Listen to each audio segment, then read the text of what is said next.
meron pa tayong 84.7% na hindi pa nakakapag-subscribe sa YouTube channel ko. Bagong lahat, huwag nating kakalimutan na mag-subscribe and click the bell para ma-receive ang ating notifications. Well, pag-usapan natin ang ating iniidolo na si Paulie, angas ng tondo.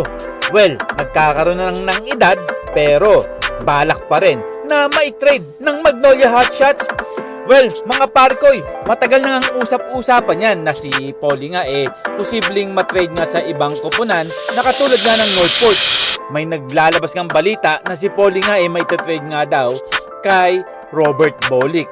Well, ang daming spekulasyon mga parkoy, ang daming rumor. Pero, kayo mga parkoy, ano sa palagay nyo? Posible naman kaya na ma-trade si Paulie kay Robert Bolick? Well, kung ako ang tatanungin mga parkoy ay medyo patas to dahil parehas na point guard nga to. Yun nga lang, pagdating sa edad, mas matanda nga si Angas ng Tondo kesa kay Robert Bolick. Well, kayo mga parkoy, posible kayang ma-trade itong si Angas ng Tondo sa Batang Northport? Well, rumor lang yan mga parkoy posibleng mangyari, posibleng hindi. Alam naman natin na Magnolia Hotshots gagawa ng paraan yan. Well, pag-usapan naman natin, ito si Kim Aurin ng Barangay Ginebra.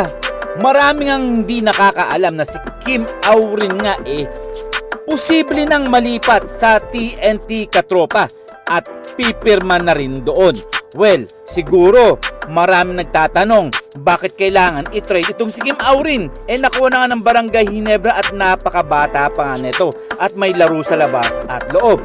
Well mga parkoy, may naglabas din na mga balita na si Mikey Williams nga siya nga daw ang i-trade dito kay Kim Aurin. Well mga parkoy parang napaka-imposible ng mangyari yon na si Mikey Williams to Kim Aurin.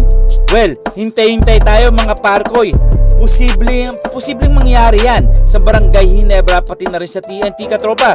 Hindi na nga rin natin nakikita si Mikey Williams sa loob ng court at di pa rin yata pumipirma hanggang ngayon. Kayo tatanungin ko, si Kim Aurin ba nakita nyo na naglaro sa Barangay Ginebra this past few weeks? Well, hindi nyo nakikita, di ba mga parkoy? Kayo na ang humusga dyan. At syempre, magkomento kayo dyan at sasagutin natin yan isa-isa. And this is Ton The Boy Vlogs. I'm out. God bless you all.